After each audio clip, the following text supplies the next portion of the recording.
Saudara-saudara yang terkasih, kita bersatu dalam doa. Damai sejahtera Allah yang melampaui segala akal manusia, itulah kiranya yang menguasai hati dan pikiranmu di dalam Kristus Yesus Tuhan kita. Amin.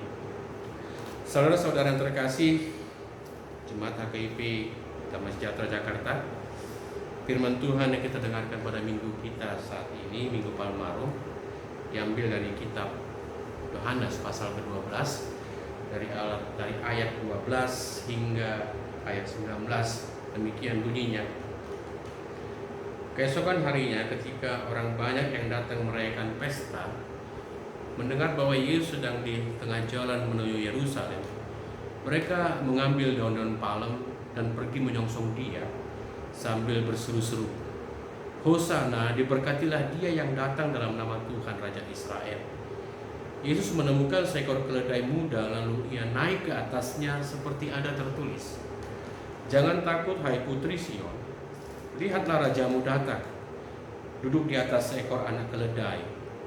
Mula-mula murid Yesus tidak mengerti akan hal itu, tetapi sesudah Yesus dimuliakan, teringatlah mereka bahwa nas itu mengenai Dia, dan bahwa mereka telah melakukannya juga untuk Dia. Orang banyak yang bersama-sama dengan Dia ketika Ia memanggil Lazarus keluar dari kubur dan membangkitkannya dari antara orang mati, memberi kesaksian tentang Dia. Sebab itu orang banyak itu pergi menyongsong Dia, karena mereka mendengar bahwa Ia yang membuat mukjizat itu. Maka kata orang-orang Farisi seorang kepada yang lain, "Kamu lihat sendiri bahwa kamu sama sekali tidak berhasil. Lihatlah, seluruh dunia datang mengikuti Dia." Demikian firman Tuhan. Saudara-saudara terkasih dalam nama Tuhan Yesus Kristus, firman Tuhan yang kita dengarkan ini adalah memberikan informasi, berita tentang peristiwa yang dialami Yesus ketika Dia hendak turun ke Yerusalem pada masa-masa Paskah. Saudara-saudara yang terkasih, apa yang kita tahu dan apa yang kita lihat ketika Yesus berjalan, semua orang menyongsong Dia, semua orang mengeluh-elukan Dia. Apa mereka katakan? "Hosana, diberkatilah Dia yang datang dalam nama Tuhan, Raja Israel." Saudara-saudara yang terkasih dalam nama Tuhan, ini mungkin hal yang luar biasa, hal yang mungkin belum pernah terjadi di tengah-tengah peristiwa Paskah bagi bangsa Israel. Karena apa? Jarang sekali terjadi seorang pribadi itu disambut sebagai seorang raja. Jarang sekali seseorang seperti diterima, dipilih, diakui sebagai seorang raja. Dan itu terjadi kepada kehidupan Yesus ketika hendak turun ke Yerusalem. Semua orang yang berkerumun di situ, yang mendengar Dia datang, serentak sepakat, "Hosana, diberkati Dia, diberkatilah Dia yang datang dalam nama Tuhan, Raja Israel." Raja Israel, Raja Israel. Bayangkan saudara-saudara, mungkin ini adalah muara dari semua pelayanan Yesus. Selama 3 tahun Dia melayani di tengah-tengah bangsa Israel, mengajar, berdiskusi, menyembuhkan, melakukan mukjizat. Yesus diterima oleh bangsa Israel. Yesus tidak ditolak oleh bangsa Israel. Yesus diakui oleh semua bangsa Israel. Yesus mampu masuk ke dalam diri setiap pribadi bangsa Israel. Oleh sebab itu, ketika Yesus turun dari Bukit Zaitun menuju Yerusalem, hendak melaksanakan ritual-ritual perayaan Paskah, orang-orang yang mendengar Dia serentak, mungkin bukan puluhan ribu, tapi mungkin orang-orang itu adalah ratusan ribu. Masing-masing mempersiapkan palem yang mereka sudah bawa dari rumah masing-masing, karena itu juga menyangkut masalah hari Pondok Daun. Kalau kita membaca Matius, membaca Lukas, ketika mereka melihat Yesus, Apa yang terjadi? Mereka menyongsongnya, membuka kainnya, jubahnya, atau kerudungnya, memetik ranting-ranting, melamba-lambaikan, meletakkannya di jalan untuk dilewati Yesus, dan berkata apa? Hosana, diberkatilah dia yang datang dalam nama Tuhan, Raja Israel. Saudara-saudara, apa yang hendak kita, pertama sekali yang hendak kita coba renungkan di sini? Yang pertama sekali adalah bahwa Yesus diterima sebagai Raja. Yesus diakui sebagai Raja oleh bangsa Israel. Tidak mudah tentu mereka mengakui, pasti banyak syarat untuk mengakui seseorang itu menjadi Raja. Tentu banyak hal yang harus mereka perhatikan bahwa seseorang itu pantas menjadi Raja. Tetapi bangsa Israel pada peristiwa ini, pada Nats ini, pada Minggu Palmarum itu, sepakat mereka mengatakan bahwa Yesus adalah Raja Israel. Terlepas dari bagaimana anggapan, bagaimana harapan, bagaimana keinginan orang Israel terhadap Yesus, bahwa dia adalah sebagai Raja yang melepaskan bangsa Israel dari kekuasaan Rom. Terlepas dari situ, tetapi orang Israel menerima dia, mengakui dia, mengangkat dia. Bahkan kalau kita katakan di sini dengan daun palem. Peristiwa daun palem kalau kita baca itu hanya di 2 Makabi ayat 10, pasal 10 ayat 7. 2 Makabi itu adalah, kalau bagi orang Protestan, apokripa Alkitab. Itu hanya seperti bacaan-bacaan saja. Kalau bagi orang Katolik itu adalah Deuterokanonika sebagai tambahan buku. Di situ pernah kita baca tentang bagaimana Yudas Makabi yang kembali merebut bait Allah dari tangan Nikanor, seorang jenderal Syria.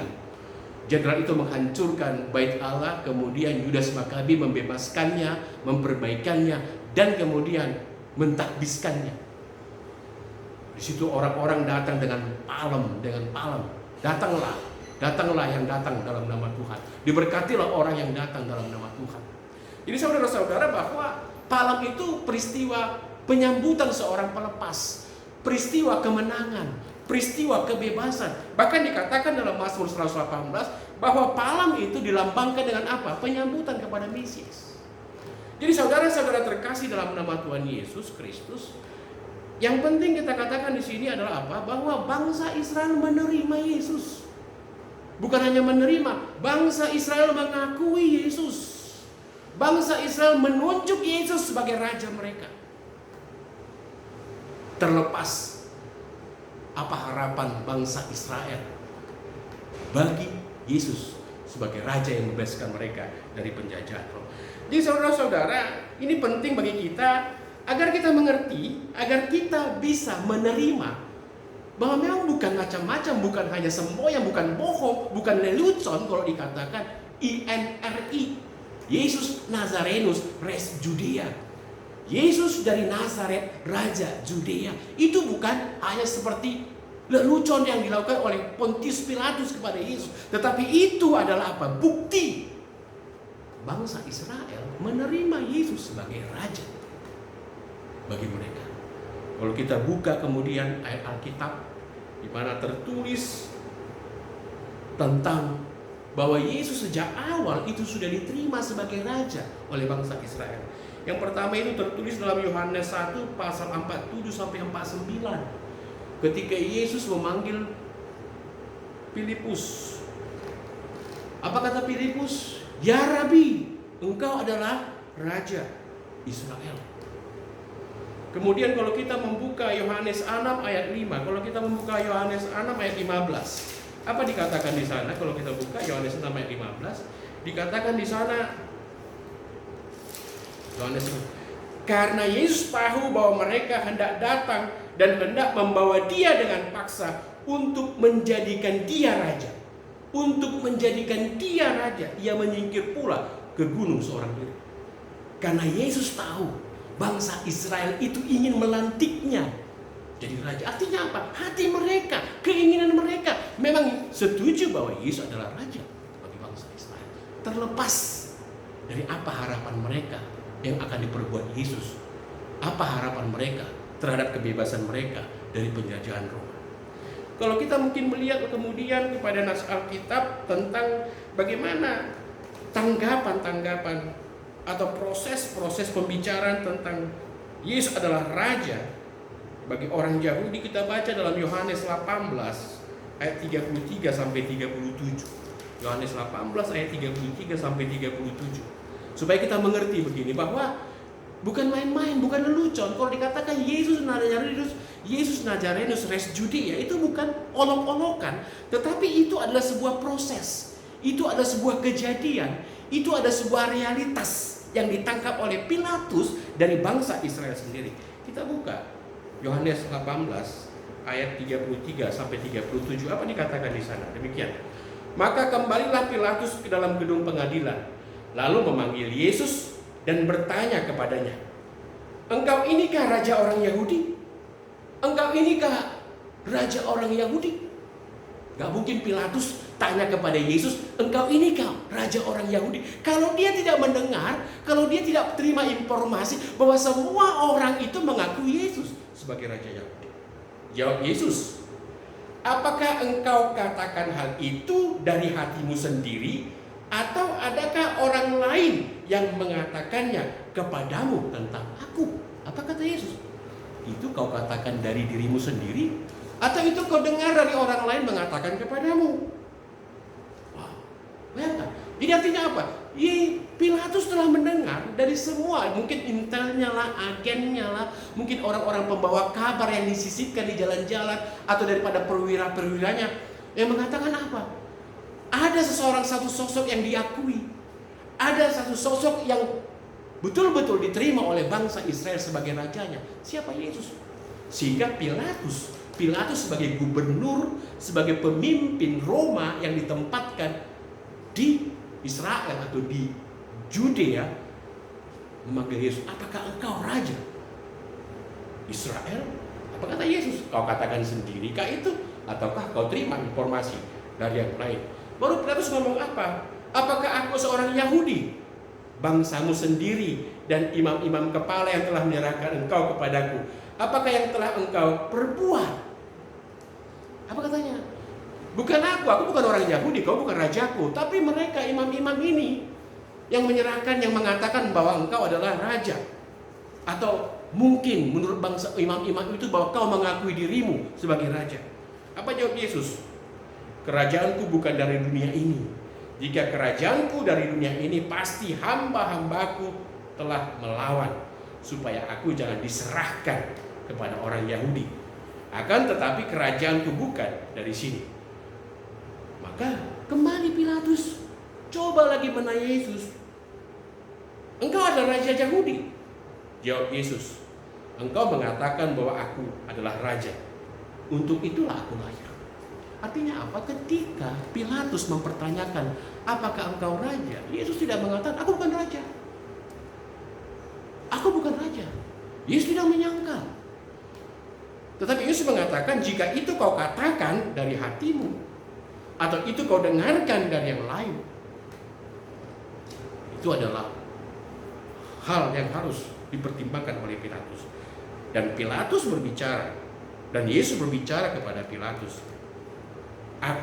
bahwa aku adalah raja, bahwa untuk itulah aku lahir, dan untuk itulah aku datang kepada dunia, supaya aku memberikan kesaksian tentang kebenaran. Jadi saudara-saudara yang terkasih dalam nama Tuhan Yesus Kristus, yang mau dikatakan di sana adalah bahwa kebenaran Yesus sebagai raja itu adalah hal yang apa? Adalah hal yang telah dimulai sejak awal. Adalah sesuatu yang lahir dari keinginan bangsa Israel sendiri. Bukanlah sesuatu yang diaku-akui, bukanlah sesuatu yang dicaplok-caplokkan. Dan kemudian pun ketika Yesus disalibkan, itu kita lihat di Yohanes 10 ayat 10, apa dikatakan di sana, bahwa Yohanes 10 ayat 10,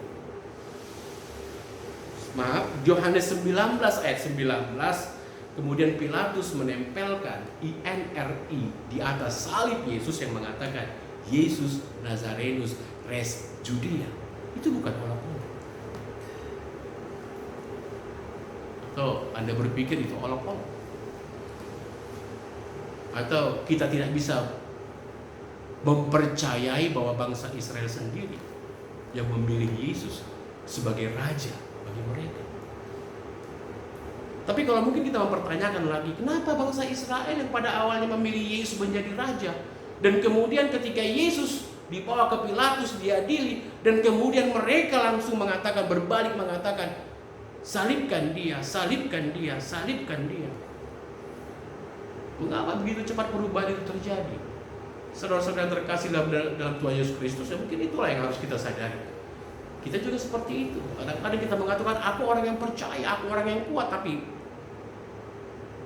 berbalik waktu, kita bisa tidak mengakui apa yang kita percayai. Kita mungkin berbeda melakukan dari apa yang kita yakini.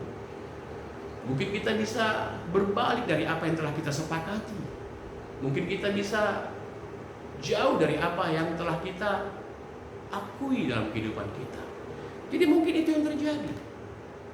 Kita tidak berbicara masalah bagaimana orang Israel berbalik menjadi kemudian menerima agar Yesus disalibkan. Tapi kalau kita membaca dari awal ini, minggu-minggu Palmarum adalah minggu-minggu pengakuan bahwa Yesus itu diterima, ditunjuk, dilantik, diinginkan oleh semua orang Israel menjadi raja di tengah-tengah bangsa Israel. Kemudian kalau kita lihat di sini ada memang satu sisi agak kontroversi ya. Seorang raja, orang raja itu ditampilkan dengan apa? Kegagahan, kemuliaan. Harusnya raja itu datang dengan seekor kuda, tapi Yesus di sini datang dengan seekor keledai. Tetapi walaupun dia naik keledai, tapi tetap diterima sebagai raja. Enggak kemudian ketika Yesus datang naik keledai, maka orang-orang mengambil apa? Kain-kainnya ini, mengambil ranting-rantingnya ini, mengambil daun palmnya ini, membuangnya. Tidak. Walaupun dia datang dengan keledai, orang-orang tetap mengatakan Hosana, tetap menyongsong dia, tetap menginginkan dia sebagai Raja Israel. Saudara-saudara yang terkasih dalam nama Tuhan Yesus Kristus, dan kalau kemudian kita melihat bagaimana komentar dari orang-orang Farisi yang ada di samping Yesus mengatakan, "Hai guru, tolong tegur itu murid-muridmu." Ya mungkin pada saat itu orang-orang Farisi merasa jika bangsa Israel langsung mengatakan menerima Yesus sebagai raja di tengah-tengah bangsa Israel, maka akan ada apa? Akan ada keributan. Maka akan datanglah perwira-perwira, tentara-tentara Roma menangkap, bahkan akan membasmi semua orang-orang, mengusir semua orang yang ada di Yerusalem itu. Menganggap terjadi sebuah pemberontakan. Nah, mungkin orang-orang dari Farisi ini itu menjaga apa? Menjaga status mereka ya, menjaga kenyamanan mereka ya. Mereka selama ini terlindungi. Mereka selama ini nggak ada yang ganggu. Mereka merasakan apa? Merasakan manfaat dengan kerajaan Roma, karena kerajaan Roma tidak mengganggu fungsi mereka sebagai imam-imam, tokoh-tokoh masyarakat di sana. Mereka ingin tetap dalam kemapanan mereka. Mereka nggak mau terganggu di situ. Bahkan mereka langsung apa? Mungkin mengadukan Yesus kepada Pilatus.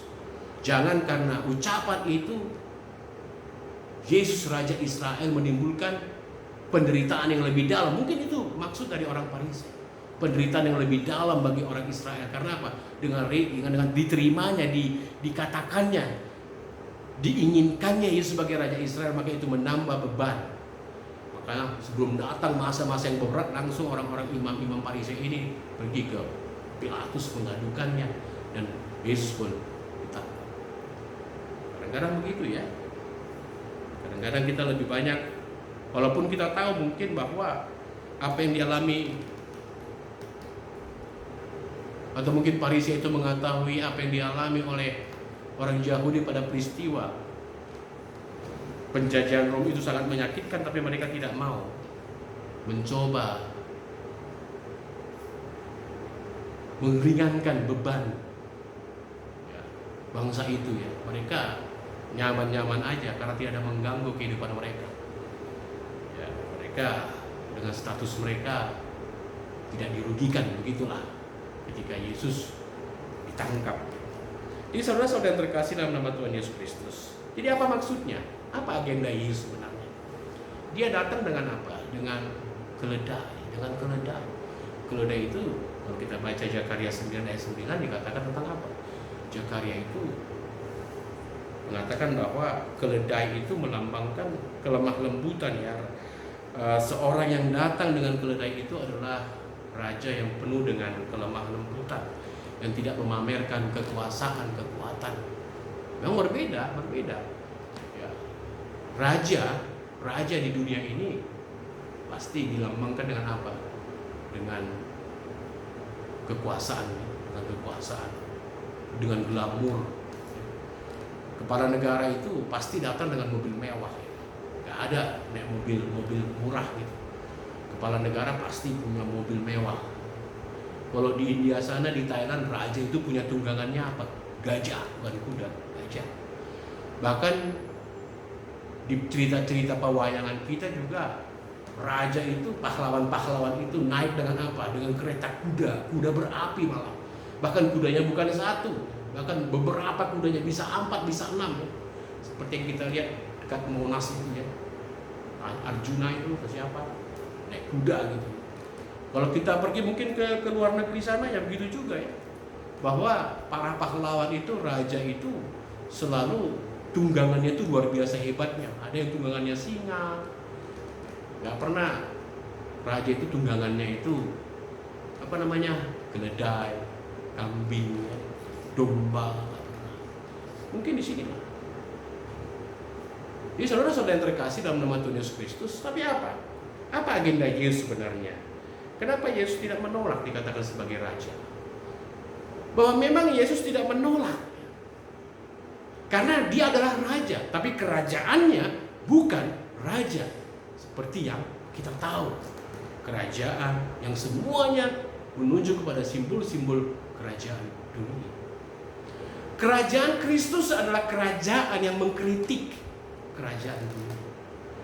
Kerajaan Kristus adalah kerajaan yang mengkritik kelaliman, kekuasaan. Kerajaan yang dimaksud Yesus, kerajaan Yesus adalah kerajaan yang mengayomi, yang membawa damai, yang membawa kesejahteraan. Kerajaan yang dibawa Yesus adalah kerajaan yang memberikan anugerah, rahmat, dan kasih. Kerajaan yang dibawakan Yesus jauh berbeda dan tidak sama dengan kerajaan atau raja-raja yang ditunjukkan oleh raja dunia. Jadi mungkin inilah peristiwa Palmarum, bahwa Yesus tidak menyangkal dirinya sebagai raja. Yesus mengatakan bahwa kerajaannya bukan dari dunia, bahwa kerajaannya adalah kerajaan kedaulatan Allah, di mana Allah yang berkuasa, kemauan Allah yang terjadi, kebenaran Allah yang harus ditepati, kehendak Allah yang harus ditaati. Bahwa kerajaan yang dimaksud Yesus adalah kerajaan kebenaran, kerajaan yang membawa kehidupan pada umatnya, kerajaan yang penuh rahmat, kerajaan yang penuh kasih karunia, kerajaan atau raja yang berbelas kasihan. Itulah maksud raja. Bukan seperti raja yang memaksa, raja yang menindas, raja yang memisahkan, raja yang memecahkan, raja yang mengambil, menghisap. Tapi raja yang mengumpulkan, raja yang mempersatukan, raja yang memberikan damai dan sejahtera, raja yang mempertemukan umatnya dengan Tuhan, raja yang mengembalikan umatnya kepada Tuhan, raja yang senantiasa tunduk kepada kemauan Allah. Karena pada saat ini kita tahu banyak sekali penguasa-penguasa, kerajaan-kerajaan yang sama sekali tidak tunduk kepada kedaulatan Tuhan. tapi mereka hidup dalam hukum, aturan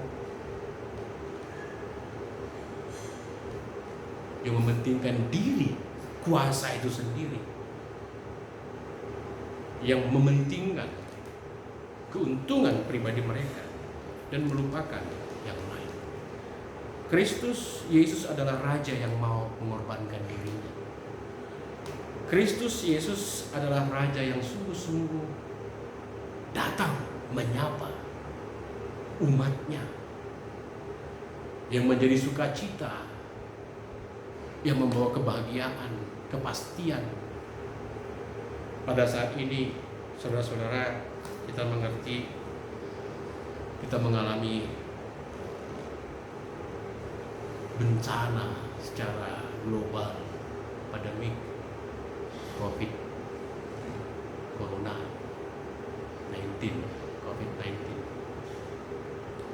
Gak ada yang bisa menduga. Banyak orang yang tak berdosa, yang tidak tahu salah, korban. Banyak orang menjadi kehilangan masa depan. Banyak orang menjadi kehilangan masa depan.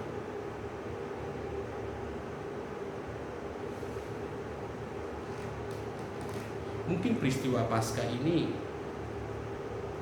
peristiwa menjelang Paskah ini, menjelang Jumat Agung dan kita sampai ke Paskah ini, mungkin mengingatkan kita bagaimana Yesus hidup, bagaimana Yesus datang sebagai Raja, tapi Raja yang mau membawa damai, membawa ketentraman, membawa kesejukan, membawa kehidupan. Kita sebagai orang Kristen marilah berperan menjaga kesehatan kita, menjaga diri kita, awas kita tidak tahu apa yang terjadi.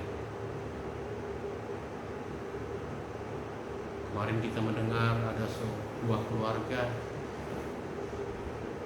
anaknya masih kecil-kecil, bapaknya meninggal karena corona, ibunya juga sedang dirawat, anak-anak nggak ada yang mengurus. Tapi untung ada hati-hati yang terbaik, ada hati-hati yang terbuka. Sekitar komplek mereka mau menjamini, mau memberikan bantuan kepada anak-anak itu. Dan mungkin inilah kesempatan dari pemerintah, mungkin sungguh-sungguh mereka menjadi pemerintah yang berdaulat, yang tunduk kepada Tuhan.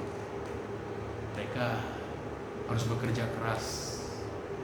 Mereka harus betul-betul menunjukkan kuasa yang mereka punya itu untuk kebaikan.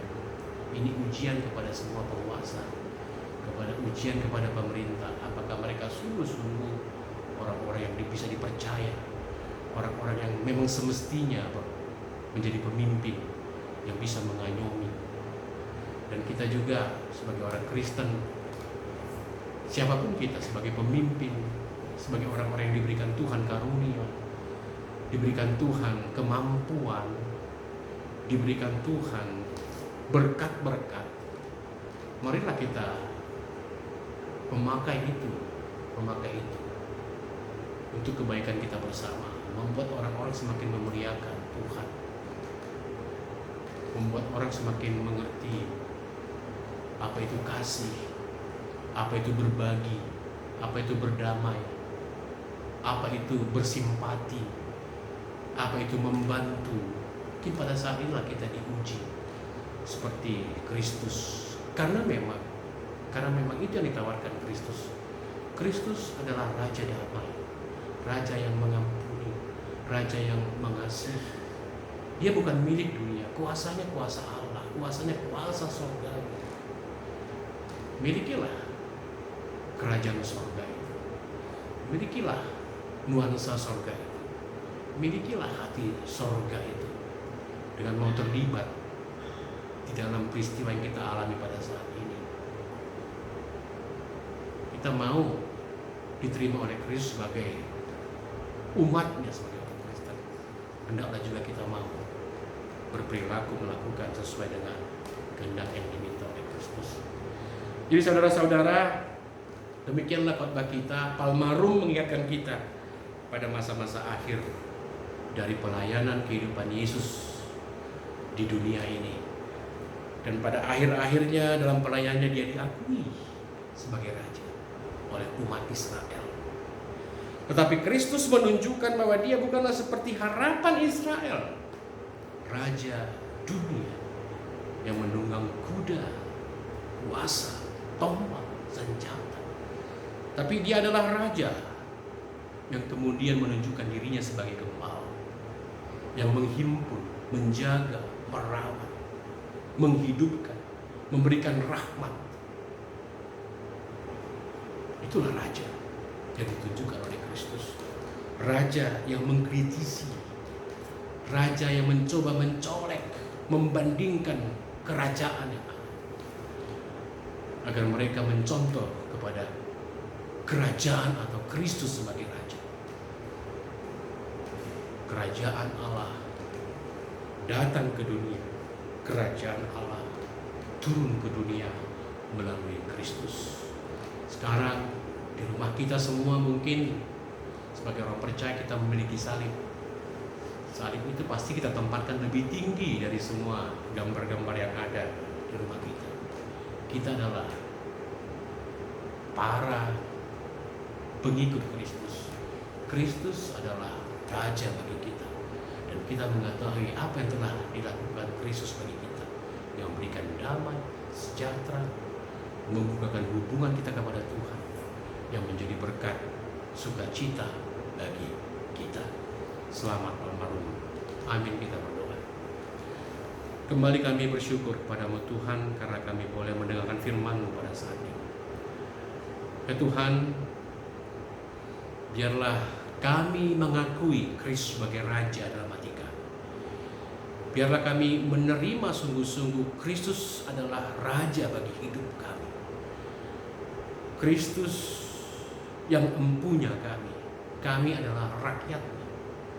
Ajar kami Tuhan untuk menerima dan hidup dalam kerajaan Kristus, yang berperan melakukan apa yang dikehendaki Kristus dalam kehidupan kami yang hendak kami lakukan di kitab kami. Ya Bapa, biarlah pengakuan kami kepada Kristus itu pengakuan yang jujur, yang nampak dari perbuatan sikap kami dimanapun kami berada. Terlebih pada saat ini Tuhan, sebagai umat Tuhan, sebagai orang-orang yang berada pada kerajaan Kristus, di tengah-tengah badai dunia yang kami alami pada saat ini, di tengah-tengah kecemasan, ketakutan, penderitaan banyak orang yang bukan hanya mengganggu kami, tapi mengganggu secara global kepada dunia ini, yang kadang-kadang membuat kami antara percaya atau tidak percaya apa yang terjadi. Tapi sebagai orang yang beriman, yang hidup dalam kerajaan-Mu, kami harus tetap setia. Kami harus tetap menggantungkan dan menyerahkan hidup kami kepada-Mu. Apapun yang terjadi, apapun yang kami alami, Engkau adalah Raja kami. Baik hidup atau baik mati, kami adalah kepunyaan. Ajar kami Tuhan melalui Roh Kudus, agar kami tidak takut, agar kami sungguh-sungguh berserah kepada-Mu, meyakini bahwa mendung ini akan berlalu, bahwa ketakutan ini akan hilang, bahwa apa yang terjadi ini akan berlalu dari kehidupan kami semua. Ajar kami percaya kepada-Mu Tuhan, bahwa hidup kami dalam perlindungan-Mu. Apapun yang terjadi pada hidup kami, pada keluarga kami, adalah kehendak Tuhan. Pimpin kami, ajar Tuhan, agar kami sungguh-sungguh juga menjaga hidup kami, menghargai hidup kami ini, dengan menjauhkan dari mara bahaya, sehingga kami tidak serta-merta berani melakukan banyak hal, beraktivitas di luar yang bisa mengakibatkan kecelakaan, sakit datang kepada kehidupan kami. Tapi ajarlah kami Tuhan agar lebih bijaksana, bahwa pada masa-masa seperti ini kami harus berlindung, kami harus menutup kemungkinan terjadinya malapetaka, bahaya kepada kehidupan kami. Ajar kami Tuhan agar boleh lebih bijaksana dan menahan diri kami, sehingga kami terhindar dari cobaan ini. Pimpin kami Tuhan dalam kehidupan ini, agar kami juga mau berbuat terhadap orang-orang yang ada di sekitar kami, apalagi orang-orang yang menderita pada saat ini. Dengan apapun, sekecil apapun Tuhan, ajar kami Tuhan senantiasa berdoa agar kami dihindarkan dari segala malapetaka. Ya Tuhan, kami tahu kadang-kadang kami tidak mendapatkan kesempurnaan dalam dunia ini, tapi Kau mengajarkan kepada kami agar kami mengasihi sesama kami. Di tengah-tengah kejadian yang seperti ini Tuhan, bukalah hati kami, ketuklah pintu hati setiap umat, setiap manusia, agar mau berbagi di antara kami. Karena kami tahu Tuhan, pada saat ini banyak sekali orang yang terbeban, banyak sekali orang yang hidup dalam ketakutan dan kecemasan. Biarlah kami boleh menjadi alat Tuhan yang memberikan damai dan ketenangan. Begitu juga jemaat-Mu Tuhan, lindungi, jauhkan dari segala malapetaka, dari segala sakit, dari segala penderitaan. Lindungi mereka Tuhan, jauhkan Tuhan dari segala kecelakaan. Pimpin hidup mereka Tuhan. Kami percaya pengasihan Tuhan senantiasa menjagai kami. Biarlah pribadi, biarlah keluarga, biarlah semua jemaat Tuhan tetap setia kepada Tuhan.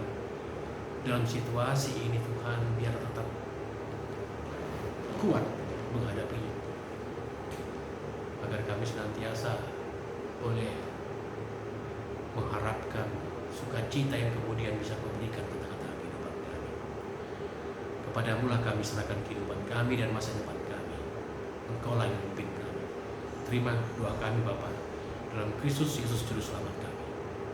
Amin.